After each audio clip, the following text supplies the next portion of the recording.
नमस्कार। घर का खाना विथ गुनगुन को आपण मानकु बहुत बहुत स्वागत। आज मु समस्त देह पई हितकर और खाइबा पई स्वादिया अमृतभंडा संतुला रेसिपी नेकी आछि, जोटा को आमे अमृतभंडा सिजा तरकारी भी कहिताऊ। एही अमृतभंडा संतुला आपण पूरा कम तेल मसला और बहुत ही कम टाइम रे बनै परिबे। तेबे चलंतु देखिबा पई कोन कोन सब दरकार हबो।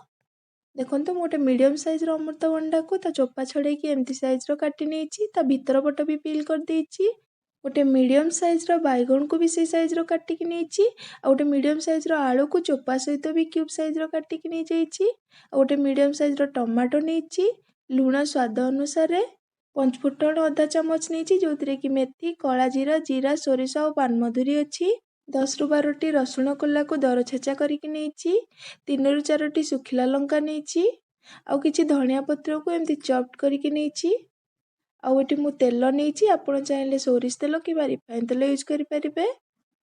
तेबे चलंतु एबे आमे सब परिबा को सिझेई दबा पई मु प्रेशर कुकर रे 1 ग्लास पानी देउची। आपण पानी कम बा बेसी दे पारंती, किंतु बेसी पानी ऐड करिवेनी। तापर मु सेतरे सब परिबा को दे दोची। मोर ये अमृतभंडा संतुलार रेसिपी भल लगे लाइक करदेवे, आपण फैमिली और फ्रेंड को सहित शेयर करदेवे। और जदि मो चैनल को सब्सक्राइब करचंदी ता पाखे थिबा बेल आइकन को प्रेस करदेवे, जहाद्वारा आपण मो चैनल रिलेटेड वीडियो फास्ट पाई परिबे। तापर मु सेतिरे 1 चमच पाखापाखि लुण दे दोची। आपण चाहिले टिके हल्दी भी दे पारिबे, किंतु मु बिना हल्दी रे ही बनाए। एबे प्रेशर कुकर लिड देकी ताको गैस रे बसई दबा और ताको मीडियम हाई फ्लेम रे 1 सीटी और लो फ्लेम रे 1 सीटी आसीबा पर्यंत कुक करिबा।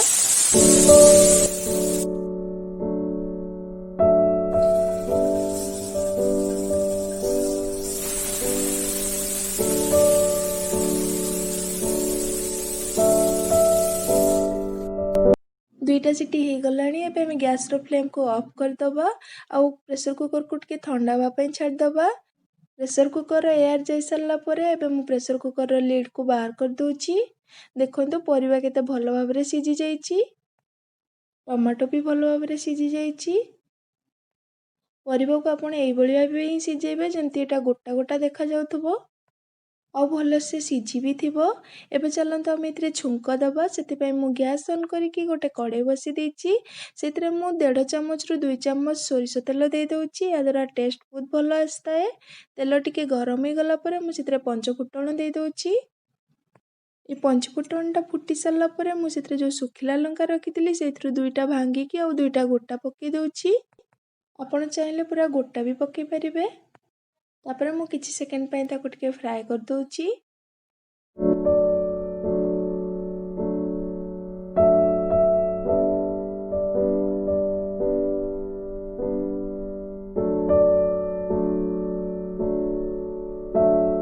तापर मु जो रसुण को छेचिकी रखिथिली सेटा को दे दोछि और ताको किछि टाइम पई टिके फ्राई कर दबा। या द्वारा ये अमृतभंडा संतुला बा सिजा तरकारी रो टेस्ट बहुत भलो आस्ताए। और रसुण भी देह पई हितकर।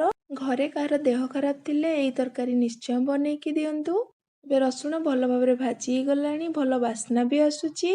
एबे मु सेते जो टमाटो को सिझेकी रखथिली सेटा को दे दोछि।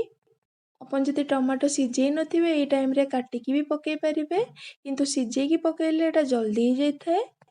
टमाटोटा भलो भाबरे मिक्स ही सरला परे एबे मु से सिझा परिबारु अल्प किछि देउछि और ताको खड़िका साहाय्य रे टिके मैश कर दोछि, जहाद्वारा तरकारीटा बहलिया हेबो और खाइबा पई टेस्टी भी लागिबो। देखंतु एई भଳି भाबे ही करिवे। तापर मु प्रेशर कुकर रु सब परिबा सिझा को एथिरे दे दोछि।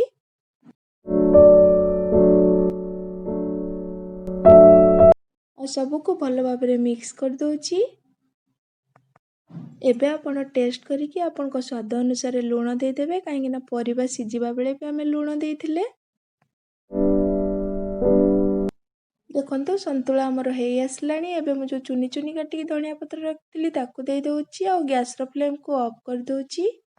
एई अमृतभंडा संतुला को रोटी पराठा किंबा प्लेन राइस सहित गरम गरम सर्व करंतु और घरे निश्चिंत बनांतु। और केमती लागिला मो कमेंट सेक्शन ले कमेंट करिकि जणांतु। Thank you so much for watching.